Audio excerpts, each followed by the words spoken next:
السلام عليكم ورحمة الله وبركاته. ازيكم عاملين ايه؟ يا رب تكونوا بخير. لو اول مرة تشوفوني ما تنسوش تشتركوا في القناة وتحطوا لايك للفيديو.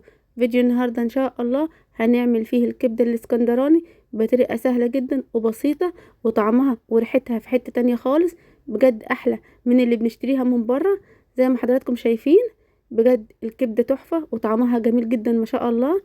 اول حاجة عندي طاسة على النار، هرش عليها شوية من الزيت، ما نكترش من الزيت، وهسيب الزيت لحد ما يسخن.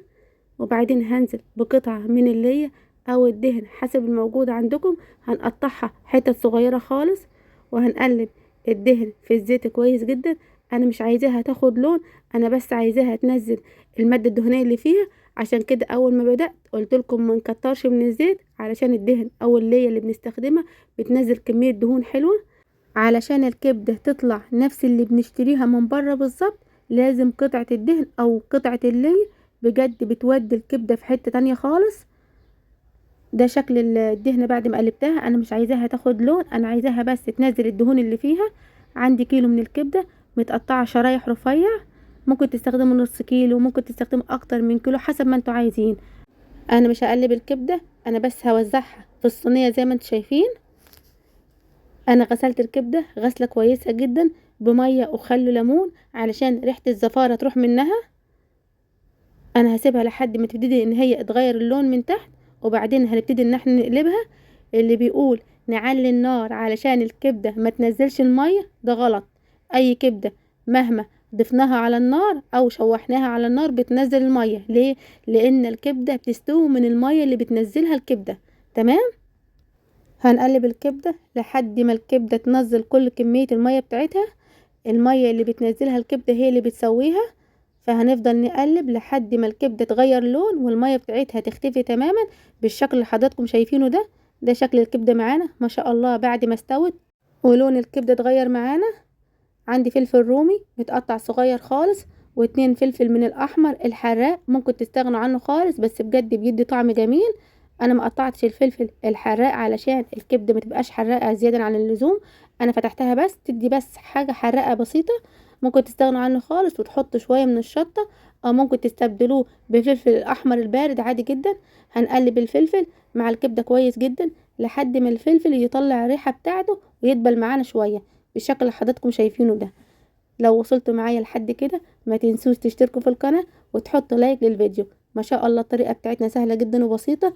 علشان الكبدة تديكي تيست وطعم وريحة بره بالظبط، لازم نضيف التوم يكون متقطع صغير، بلاش التوم يكون مفروم. بجد التوم لما بيكون متقطع صغير بيودي الكبدة في حتة تانية خالص.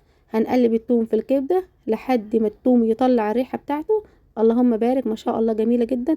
عندي التوابل بتاعتنا، معلقة صغيرة فلفل أسمر، معلقة صغيرة كمون، معلقة صغيرة كزبرة، معلقة صغيرة ملح، معلقة صغيرة التوابل مشكلة. أنا قلت لكم قبل كده في كذا فيديو. هنقلب التوابل كويس جدا مع الكبدة لحد ما التوابل تطلع الريحة بتاعتها. مش قادرة أوصف لكم الريحة جميلة جدا والله العظيم، قلب المكان كله ما شاء الله اللهم بارك.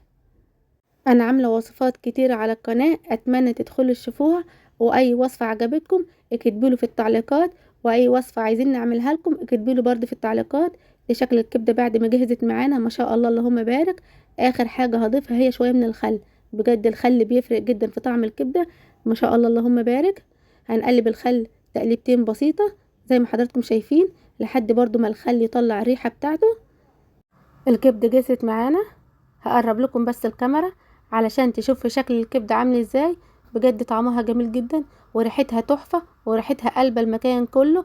واحلى واسرع كبده تعملوها في اي وقت تدخلوا المطبخ تعملوها، من اسهل واسرع الاكلات اللي تعملوها. هنجهز بقى مع بعض سندوتشات الكبده. شوف السندوتش اللي احنا بنشتريه من بره تمنه كام، والتكلفه اللي احنا عملناها تكلفتها كام. يعني شوفوا انتوا بتشتروا السندوتشات سعره قد ايه والتكلفه كلها كانت عامله ايه.